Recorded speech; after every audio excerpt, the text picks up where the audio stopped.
অবাধ বেদখল শিৱসাগৰৰ যিখন ঐতিহাসিক মৰিবিল আছে সেই মৰিবিলৰ এতিয়া বহু মাটি বেদখলকাৰীৰ কবলত কিন্তু অতি ৰহস্যজনকভাৱে বিভিন্ন দল সংগঠনে প্ৰতিবাদ কৰি থকাৰ পাছতো প্ৰশাসনে এই ঐতিহাসিক মৰিবিলত কোনো ধৰণৰ উচ্ছেদ অভিযান চলোৱা নাই এতিয়াও তাত বিভিন্ন বেদখলকাৰী ঘৰ আছে পকা ঘৰ আছে এইসমূহ হৈছে ঐতিহাসিক শিৱসাগৰৰ মৰিবিলৰ দৃশ্য এদৰে একাংশ ঘৰ তাত বেদখলকাৰীয়ে মাটিসমূহ দখল কৰিছে তেওঁলোকে কিছুমান ঘৰ নিৰ্মাণ কৰিছে কিছুমান জুপুৰি আছে কিছুমান টিঙৰ ঘৰ আছে আৰু কিছুমান পকী ঘৰো আছে সবিশেষ তথ্য এই ধৰণে দিয়া হৈছে আৰু জাতীয় যি দল সংগঠনসমূহ আছে তেওঁলোক ওলাই আহিছে তেওঁলোকে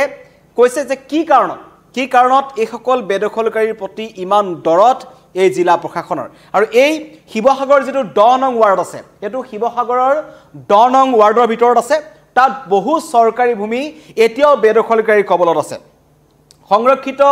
ঐতিহাসিক মৰিবিলত প্ৰায় 80টাৰো অধিক বেদখলকাৰী পৰিয়ালে তাত ঘৰ নিৰ্মাণ কৰিছে তাত তেওঁলোকৰ দোকান আছে খুদ শিৱসাগৰ ৰাজহ চক্ৰ কাৰ্যালয়ে এই তথ্য সদৰি কৰিছে শিৱসাগৰ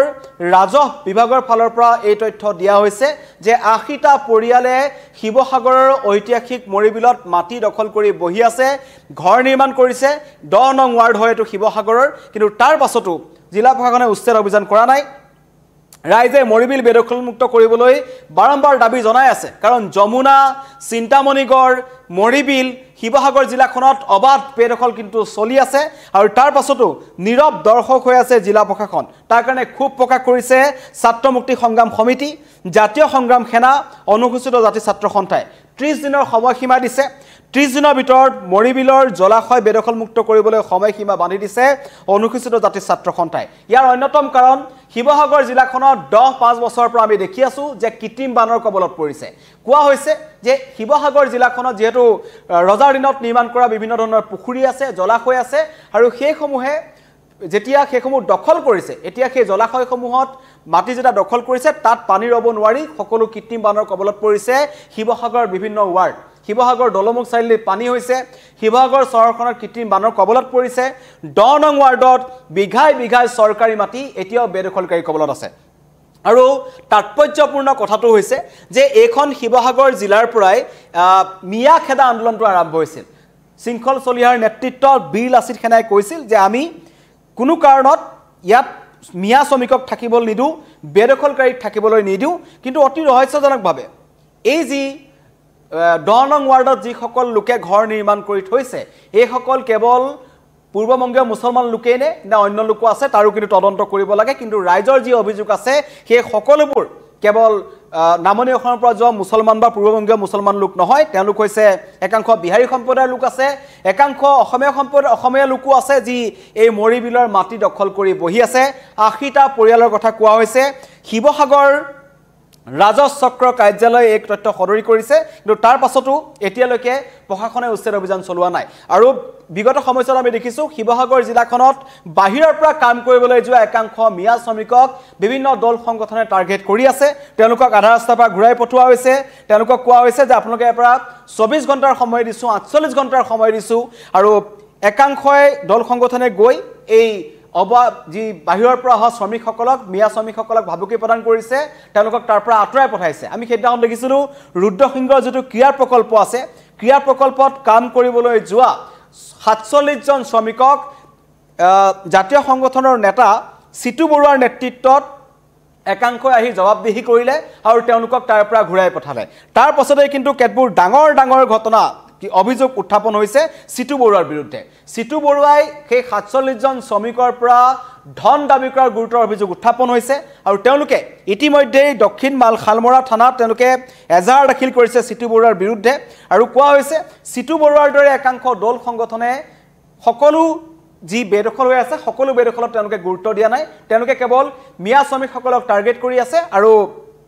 উজনি অসমত শান্তি সম্প্ৰীতি বিনষ্ট কৰিবলৈ চেষ্টা কৰাৰ এটা অভিযোগ উত্থাপন হৈছে সিটু বৰুৱা আৰু একাংশ তেওঁলোকৰ সদস্যৰ বিৰুদ্ধে কিন্তু তাৰ মাজতে শিৱসাগৰত অবাধ বেদখল কিন্তু হৈ আছে প্ৰশ্ন এইটোৱে যে এই যিখিনি মাটি মই আপোনালোকক দেখুৱালো যি ঐতিহাসিক মৰিবিল বুলি কোৱা হয় এইটো শিৱসাগৰৰ যেটো সংৰক্ষিত এখন এলেকা এটো ইয়াত এখন বিল হয়, ইয়াত পানী চানী জমা হয়, এইখিনি মাটি দখল কৰিবলৈ কিন্তু এমাহ দুমাহ লগা নাই, এইবোৰ বছৰ বছৰ ধৰি এইবোৰ মাটি তাত বেদখলকাৰীৰ কবলত আছে। কিন্তু অতি ৰহস্যজনকভাৱে এতিয়া সাৰ পোৱা জাতীয় সংগঠন তথা আমাৰ যিসমূহ চৰকাৰ প্ৰশাসন আছে তেওঁলোকে ইমান দিন কিয় এই ঐতিহাসিক স্থানসমূহ বেদখলমুক্ত কৰা নাছিল, সেইটো এটা ডাঙৰ প্ৰশ্ন শিৱসাগৰৰ সচেতন মহলৰ। কাৰণ কৈছে এইবোৰ অঞ্চল যি ঘৰ বনাইছে এইবোৰ 20-25-30 বছৰ আগতে নিৰ্মাণ কৰা ঘৰ হয়, এইবোৰ এতিয়াৰ ঘৰ নহয়। বহু দিনৰ পৰা শিৱসাগৰত অবাধ বেদখল চলি আছে। শিৱসাগৰৰ যমুনাত অবাধ বেদখল আছে। যমুনাত আমি 15-20 দিন পূৰ্বে দেখিছিলোঁ, তাত ইমানেই বেদখল হৈছে যে পানী পৰিষ্কাৰ হৈছে, অপৰিষ্কাৰ হৈছে, প্ৰদূষণ হৈছে। তাৰ কাৰণে প্ৰায় 100 বছৰৰো অধিক আয়ুসৰ 2জনী বৰকাছ তাত মৃতদেহ উদ্ধাৰ কৰা হৈছে। এয়া হৈছে শিৱসাগৰত অবাধ বেদখলৰ এখন ছবি। কিন্তু জাতীয় দল সংগঠনসমূহ সাৰ পোৱা দেৰি হৈছে, তেওঁলোকে কেৱল এতিয়া মিয়াখেদা আন্দোলনত লাগি আছে। কিন্তু তাৰ মাজতেই একাংশই কিন্তু এতিয়াও ঐতিহাসিক শিৱসাগৰত বিভিন্ন স্থান তেওঁলোকে দখল কৰি ৰাখিছে। ৰজাদিনীয়া কীৰ্তিচিহ্নসমূহ এতিয়া বেদখলকাৰীৰ হাতত। অন্য নালাগে, ৰংঘৰ তলাতল ঘৰৰ কাষতো এতিয়া অবাধ বেদখল আছে, হৈ আছে। বিভিন্ন স্বৰ্গদেউৰ যিসমূহ মৈদামসমূহ আছিল, মৈদামসমূহ খান্দি পেলোৱা হৈছে আৰু সেইবোৰ বহু আগৰ পৰা হৈ আছে। কিন্তু বহু পলমকৈ দল সংগঠনসমূহ সাৰ পাইছে। আৰু তাৰ পাছত এতিয়া সচেতন মহলৰ প্ৰশ্ন, কেৱল এই মিয়াখেদা আন্দোলনৰ নামত এখন নাটক কৰা হৈছে নেকি? তাৰ আঁৰত সকলো বেদখলকাৰী কিয় সাঙুৰি লোৱা হোৱা নাই তাক লৈ প্ৰশ্ন উত্থাপন হৈছে। তাৰ কাৰণেই শিৱসাগৰ 10 নং ৱাৰ্ডত চৰকাৰী ভূমি দখল কৰি বহি থকা 80টা পৰিয়ালক কেতিয়া উচ্ছেদ কৰা হ'ব সেইটোক লৈ পেলাই প্ৰশ্ন উত্থাপন কৰিছে ছাত্ৰ মুক্তি সংগ্ৰাম সমিতি, জাতীয় সংগ্ৰাম সেনা অসম, অনুসূচিত জাতি ছাত্ৰ সন্থাই। আৰু শিৱসাগৰত এই যি মিয়াখেদা আন্দোলন হৈছে তাক লৈ কিন্তু জাতীয় দল সংগঠনসমূহ দুটা ফৈদত ভাগ হৈছে। বিশেষকৈ এই জাতীয় ছাত্ৰ মুক্তি সংগ্ৰাম সমিতি আৰু একাংশ তাৰ স্থানীয় ৰাইজে মন্তব্য কৰিছিল, যিদৰে আমি বেদখলকাৰী সমৰ্থনত থাকিব নোৱাৰোঁ, ঠিক একেদৰে বেদখলকাৰী গৈ গুণ্ডামি কৰা একাংশ দল সংগঠনৰ লগতো আমি নাই বুলি একাংশই মন্তব্য কৰিছিল। আৰু বিশেষকৈ অখিল গগৈৰ যিটো স্থিতি বেদখলকাৰীক লৈ, তাক লৈও কিন্তু জাতীয় দল সংগঠনসমূহৰ মাজত এটা ফাট মেলিছে বুলি শিৱসাগৰ ৰাইজে কৈ আছে। আৰু তাৰে এখন ছবি আমি দেখা পাইছোঁ, শিৱসাগৰৰ বিভিন্ন ঠাইত বিভিন্ন ঐতিহাসিক অঞ্চলসমূহ এতিয়া বেদখলকাৰীৰ কবলত আছে। শিৱসাগৰ ৰাজচক্ৰ বিষয়ে কাৰ্যালয়ৰ ফালৰ পৰা তথ্য দিয়াৰ পাছতো অতি ৰহস্যজনকভাৱে তাত কিন্তু উচ্ছেদ অভিযান চলা নাই। মন্তব্য আহিছে, আমি আপোনালোকক শুনাব বিচাৰিছোঁ। দুৰ্ভাগ্যজনক এটা বিষয়, যিটো সময়ত আচলতে চৰকাৰে এই বনাঞ্চলসমূহ বা যিসমূহ আচলতে বেদখল কৰি আছে সেইবোৰ উচ্ছেদ কৰাৰ বিষয়টোক নিশ্চিতভাৱে সকলোৱে আদৰণি জনাইছে। কিন্তু দুৰ্ভাগ্যৰ বিষয় যে শিৱসাগৰৰ এই মৰিবিলত বহু বছৰৰ পৰা আচলতে এই একাংশ মানুহে এই চৰকাৰী ভূমিখিনি বেদখল কৰি আছে। গতিকে এই বেদখল মুক্ত কৰাৰ কাৰণে চৰকাৰে ব্যৱস্থা গ্ৰহণ কৰিব লাগে। ইতিমধ্যে উচ্চতম ন্যায়ালয়ে এটা নিৰ্দেশনা প্ৰদান কৰিছে বা শিৱসাগৰ জিলাৰ প্ৰশাসনকো আচলতে এই নিৰ্দেশনাই কিমান দূৰ ঢুকি পায় সেয়াই লক্ষণীয় হ'ব। আপোনালোকে ধাৰাবাহিক বাতৰি পৰিৱেশন কৰি আহিছে, শিৱসাগৰৰ প্ৰতিটো দল সংগঠনে ইয়াৰ ওপৰতো প্ৰতিক্ৰিয়া ব্যক্ত কৰিছে। গতিকে শিৱসাগৰ জিলা প্ৰশাসনে অনতিপলমে এই যি আচলতে মৰিবিলখন বেদখল কৰি আছে এইবোৰ উচ্ছেদ কৰি আচলতে এইবোৰ সংৰক্ষণ কৰাৰ ব্যৱস্থা গ্ৰহণ কৰিবলৈ আমি দাবী জনাইছোঁ। সংৰক্ষিত মৰিবিল বেদখল নিশ্চিতভাৱে চাওক,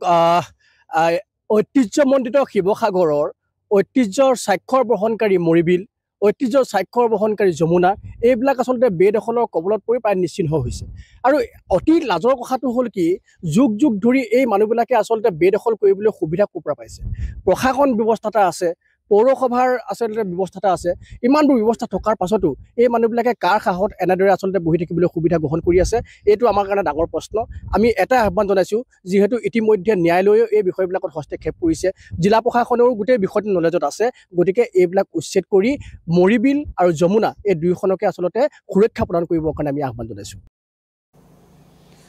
30 দিনৰ সময়সীমা বান্ধি দিছে। 30 দিনৰ ভিতৰত এই মৰিবিল জলাশয় বেদখলমুক্ত কৰিবলৈ এই দল সংগঠনকেইটাই জিলা প্ৰশাসনক দাবী জনাইছে। যদিহে দল সংগঠনৰ কথা মতে জিলা প্ৰশাসনে এই 80টা পৰিয়ালক এই ঐতিহাসিক মৰিবিল জলাশয়ৰ পৰা উচ্ছেদ নকৰে, তেন্তে প্ৰশাসনক প্ৰতিবাদৰ সন্মুখীন হ'ব বুলি তেওঁলোকে হুংকাৰ প্ৰদান কৰিছে যে উত্তাল প্ৰতিবাদ সাব্যস্ত কৰা হ'ব। কাৰণ শিৱসাগৰ জিলাখনত বিগত আমি 3-4 মাহৰ পৰা দেখি আছোঁ বিভিন্ন ধৰণৰ তাত প্ৰতিবাদ হৈ আছে, মিয়াখেদা আন্দোলন চলি আছে। একাংশ বাহিৰৰ পৰা যোৱা, নামনি অসমৰ পৰা যোৱা শ্ৰমিকে বা পৰিয়ালে চৰাইদেউত আটাচুৰ কৰ্মীক তেওঁলোকে আক্ৰমণ কৰিবলৈ সাহ কৰিছে একাংশৰ মতে শিৱসাগৰৰ পৰিৱেশ বা শিৱসাগৰৰ যেটো শান্তি সম্প্ৰীতিৰ যেটো পৰিৱেশ আছে সেই পৰিৱেশ বেয়া হৈ গৈছে কিন্তু তাৰ মাজতেই প্ৰশ্ন উত্থাপন হৈছে যে শিৱসাগৰ জিলাখনৰ মাজত থকা চহৰৰ মাজত থকা 10 নং ৱাৰ্ডত যে এতিয়া একাংশ বেদখলকাৰী ঘৰ আছে হেয়া প্ৰশাসনে কৈ দিয়াৰ পাছতো কি কাৰণত উচ্ছেদ হোৱা নাই বা উচ্ছেদ কাৰ কাৰণে কৰা নাই কোনোবা তাৰ মাজত আছে নেকি কাৰোবাক মেনেজ কৰি ৰাখিছে নেকি শিৱসাগৰ পৌৰসভা কিয় এই ক্ষেত্ৰত মৌন হৈ আছে সকলো তদন্তৰ আওতালৈ আহিব লাগে আৰু এই দল সংগঠন কিটাই কৈছে যে 30 দিনৰ ভিতৰত এই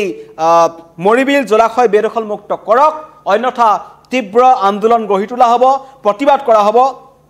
কেৱল মিয়া খেদা আন্দোলন কৰি থাকিলে নহব সিটু বৰুৱাৰ দৰে একাংশ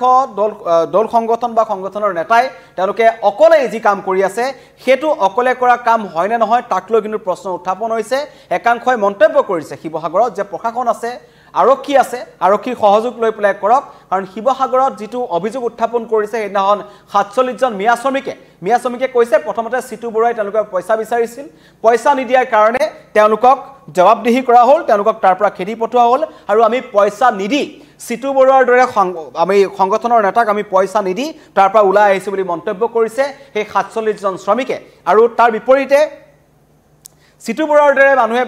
সংগঠনৰ নেতাই মন্তব্য কৰিছে যে আমি কোনো ধৰণৰ টকা পইচা লোৱা নাই আৰু শিৱসাগৰ একাংশ দল সংগঠনৰ বিৰুদ্ধে এনেকুৱা অভিযোগ উত্থাপন হৈ আহিছে জুৰহাটত আমি দেখিলো যেটো সিটি এটা শ্বপিং মল বন্ধ কৰিবলৈ গৈছিল শ্বপিং মল বন্ধ কৰাৰ পাছত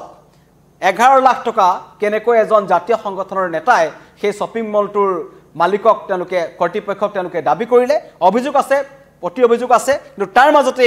বেদখলকাৰীৰ কবলত আছে শিৱসাগৰৰ ঐতিহাসিক মৰিবিল 80টা পৰিয়ালৰ ঘৰ আছে কেতিয়া উচ্ছেদ হ'ব হিয়া হ'ব লক্ষণীয় ধন্যবাদ